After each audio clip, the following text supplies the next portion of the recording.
Xin chào các bạn. Hôm nay tôi chia sẻ cách hồi sinh nhanh một cây hoa lan khi những chiếc lá nó đã bị thối.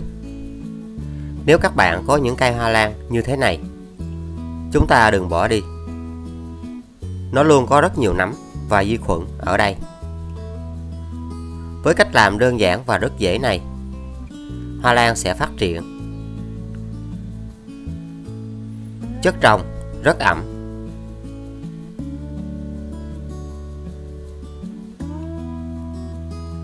Và nó là một trong những nguyên nhân làm cho hoa lan bị thối rễ. Các bạn hãy bỏ hết chất trồng này ra khỏi cây. Và khi phục hồi bất kỳ một cây hoa lan nào, chúng ta cần phải kiểm tra thật kỹ. Vì trên đây vẫn còn những chiếc rễ đang rất xanh tốt, và phần này vẫn còn rất tươi.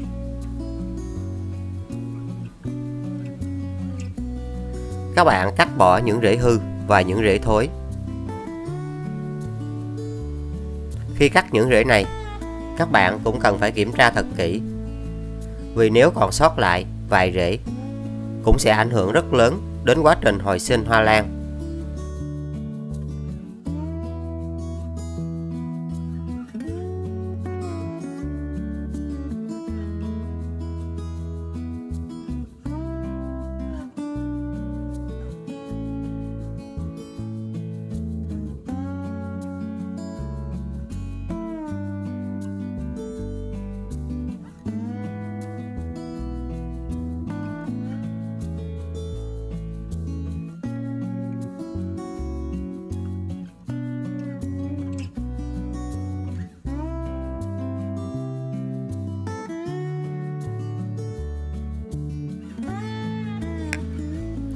Còn với cành hoa này, nó vẫn còn xanh và rất tươi.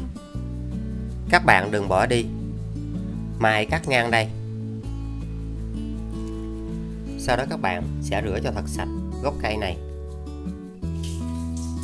Và đối mọi loài hoa lan, khi chúng ta muốn phục hồi giúp cho cây phát triển được nhanh hơn, thì điều cần làm là hãy rửa cho thật sạch. Nếu các bạn không làm sạch thì nấm và vi khuẩn sẽ phát triển rất nhanh và làm ảnh hưởng rất lớn đến quá trình phục hồi cây.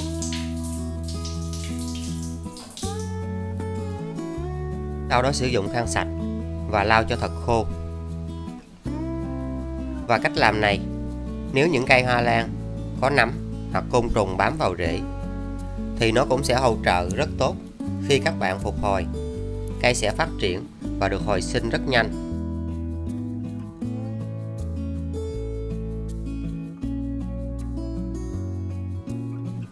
Các bạn sử dụng gạo, nó có chứa rất nhiều dưỡng chất và rất nhiều vitamin B. Hãy dùng 4 thìa.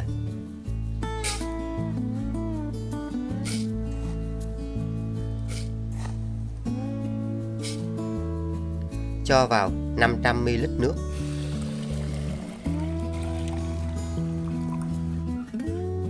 Sau đó hãy khuấy đều lên để những dưỡng chất có trong gạo sẽ được hòa tan vào nước. Và đây là dưỡng chất hữu cơ rất tốt. Các bạn hãy lọc lấy nước gạo này.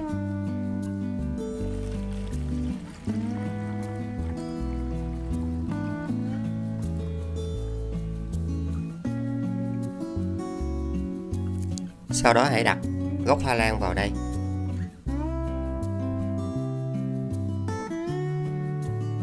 Và hãy cho nước gạo này vào.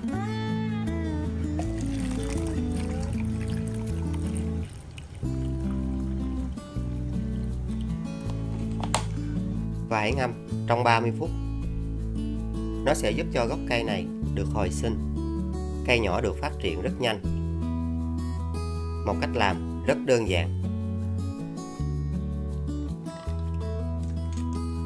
Và phần nước gạo còn lại này, các bạn đừng bỏ đi, mà hãy dùng nó để chăm sóc cho những cây hoa lan khác.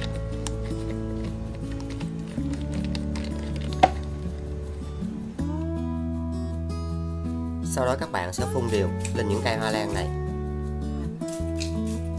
Và chúng ta nên áp dụng cách làm này 2 tuần một lần. Nó sẽ giúp cho những cây hoa lan của các bạn phát triển được rất nhanh. Và hãy nhớ phun dưới mặt lá này, vì dưới đây có rất nhiều nấm.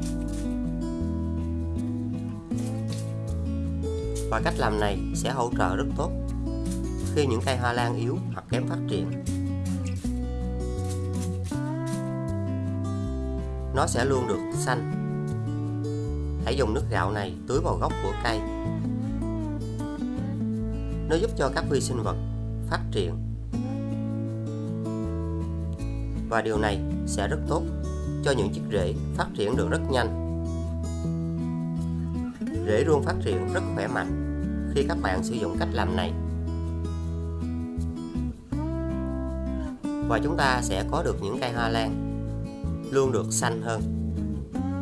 Cây phát triển rất khỏe.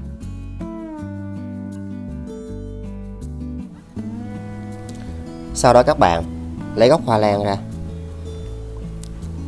Và chúng ta chỉ hồi sinh được khi những chiếc rễ này còn khỏe mạnh và gốc cây phải còn tươi.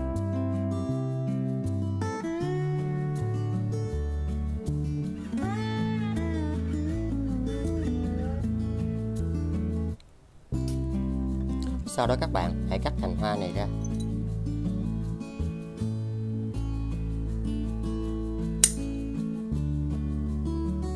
Và cành hoa này chúng ta đừng bỏ đi.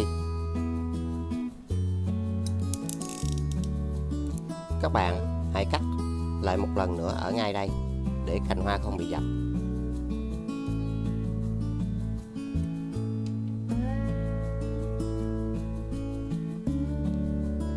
Và chúng ta sẽ cắt một phần xéo ở đây.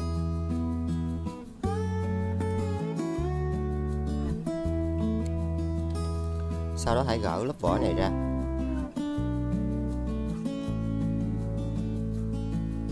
Tuy nó rất nhỏ nhưng cây hoa lan sẽ được phát triển ngay tại phần này của cành hoa. Sau đó các bạn sử dụng một cây nến.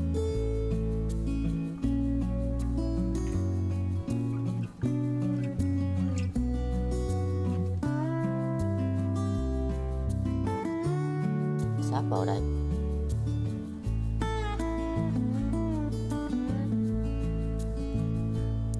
Và nó sẽ bảo vệ cho phần này không thấm nước. Và cành hoa này sẽ không bị thối trong quá trình hồi sinh. Các bạn sử dụng bút cắm hoa.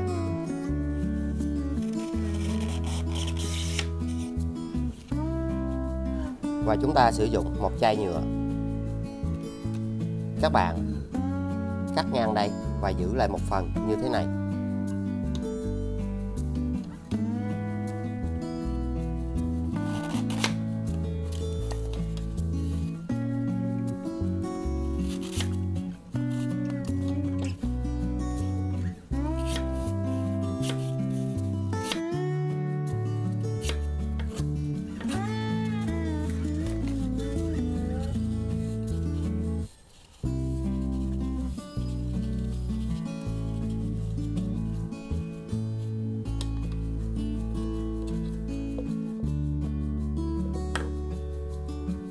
Sau đó các bạn ghim cành hoa lan vào đây.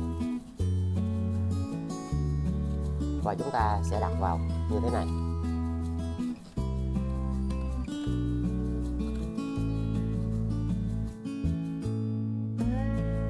Sau đó hãy cho nước lọc vào.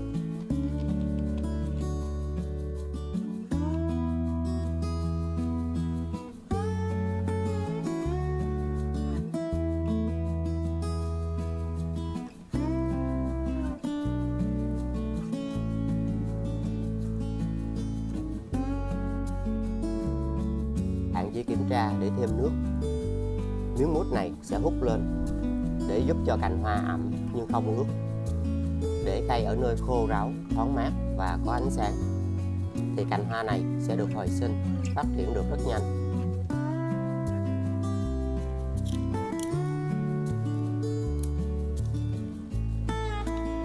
Và chúng ta sẽ dán lại như thế này. Nó sẽ tạo một môi trường giống như nhà kính thu nhỏ, giúp cho những cây hoa lan được hồi sinh từ cành hoa.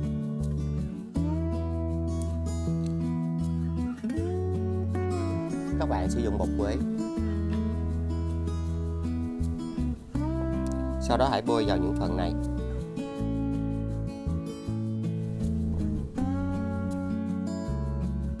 Và cách làm này để giúp cho gốc cây được kháng khuẩn khử trùng và được bảo vệ rất tốt.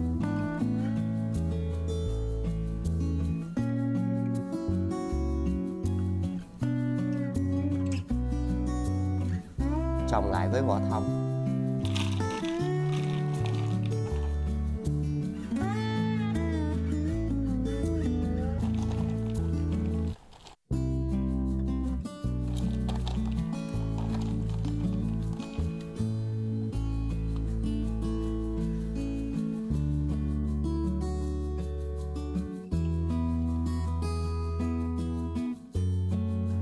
Cho rêu vào.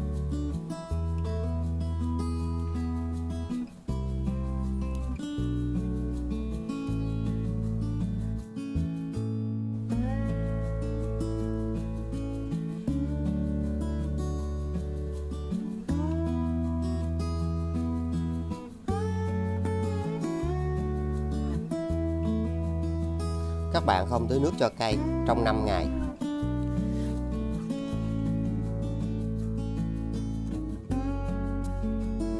Sau 5 ngày, tưới nước để giữ ẩm cho chất trồng và rễ của cây.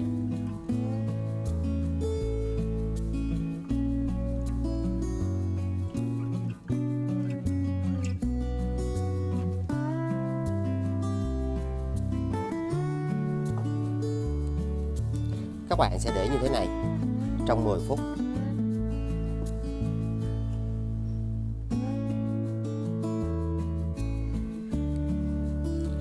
Sau 10 phút các bạn lấy ra.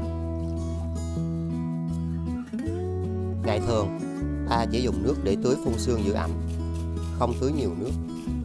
Đặt cây ở nơi khô ráo, thoáng mát và có ánh sáng.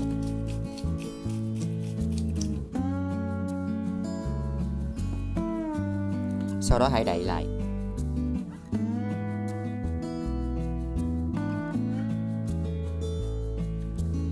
Và đây là kết quả sau 5 tuần tiếp theo. Hoa lan đã được phát triển lên. Cây đã rất xanh và rất khỏe. Khi các bạn sử dụng cách làm này, nó sẽ giúp cho những chiếc rễ cũng sẽ phát triển được tốt hơn.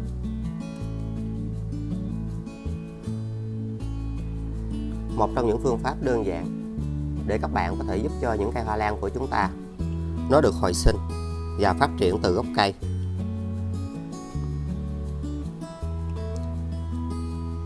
Khi cây đã được phát triển tốt như thế này, mình chia sẻ thêm cách chăm sóc để giúp cho cây hoa lan này nó sẽ được lớn. Một kết quả rất tuyệt vời.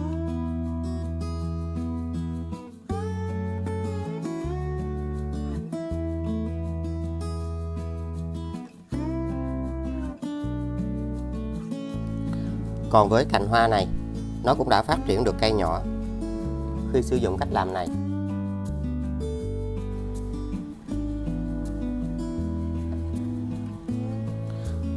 Những cây hoa lan sẽ được phát triển lên và nó sẽ luôn được xanh tốt trên cành hoa theo cách này. Khi sử dụng cách làm này, các bạn cần phải có sự kiên nhẫn, vì sức đề kháng và sự sinh trưởng của mỗi giống hoa lan đều không giống nhau.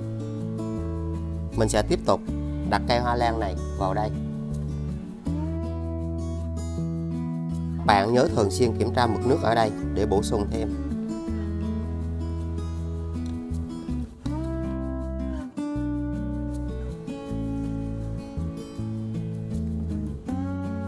Giai đoạn này các bạn chỉ cần sử dụng 2 thìa gạo là đủ.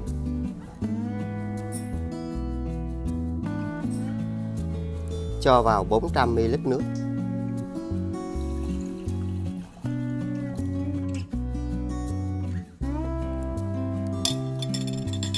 Chúng ta sẽ khuấy đều gạo lên để những dưỡng chất có trong gạo sẽ được hòa tan vào nước.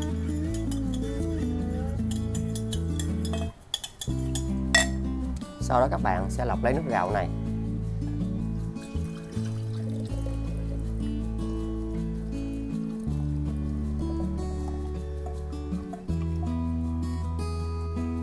hãy cho nó vào bình phun.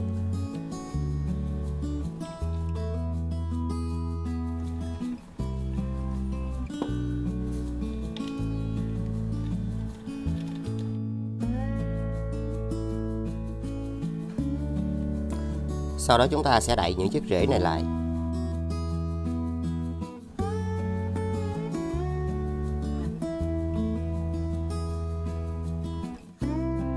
Các bạn sẽ phun trực tiếp. Và hãy áp dụng cách làm này 14 ngày một lần. Nó giúp cho hoa lan của các bạn được lớn và phát triển được rất nhanh.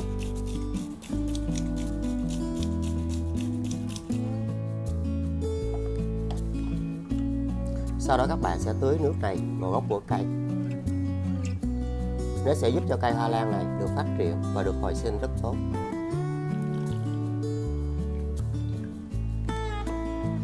Sau đó sẽ tiếp tục đậy lại.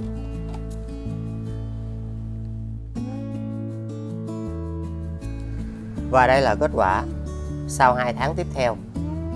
Hoa lan đã được phát triển thêm. Với cách làm này, nó sẽ giúp cho những cây hoa lan của các bạn được phát triển. Và trên kênh mình có thêm nhiều phụ đề và có chia sẻ nhiều cách khác. Các bạn có thể xem và hãy lựa chọn những cách làm phù hợp. Một cách rất tuyệt vời để chúng ta hồi sinh và phát triển những cây hoa lan được tốt hơn.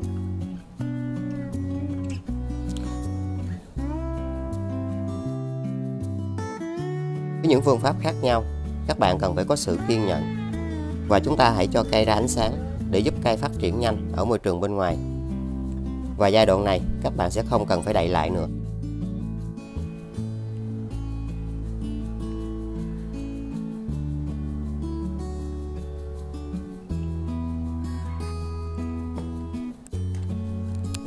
Còn với cây hoa lan này, khi các bạn dùng cách này, độ ẩm lúc nào cũng được duy trì tốt và đầy đủ. Nó đã giúp cho hoa lan được phát triển nhanh hơn từ cành hoa.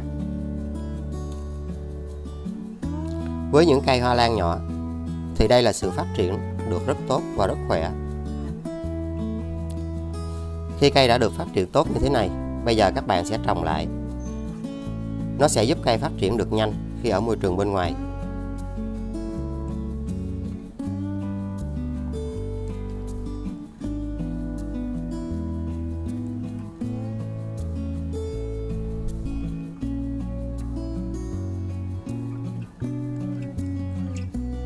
Giờ mình sẽ trồng lại cây hoa lan này. Các bạn sẽ trồng bằng vỏ thông.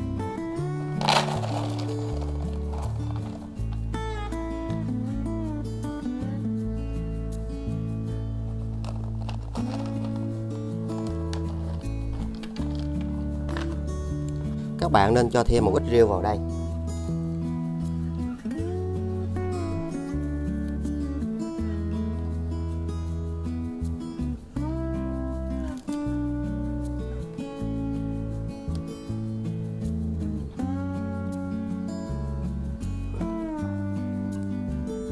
Và cây hoa lan này cũng vậy, để giúp cho rễ được giữ ẩm.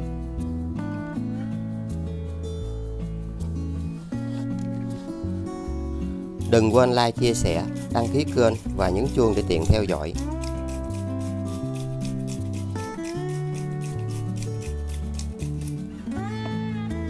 Xin chào và hẹn gặp lại. Chúc các bạn luôn thành công.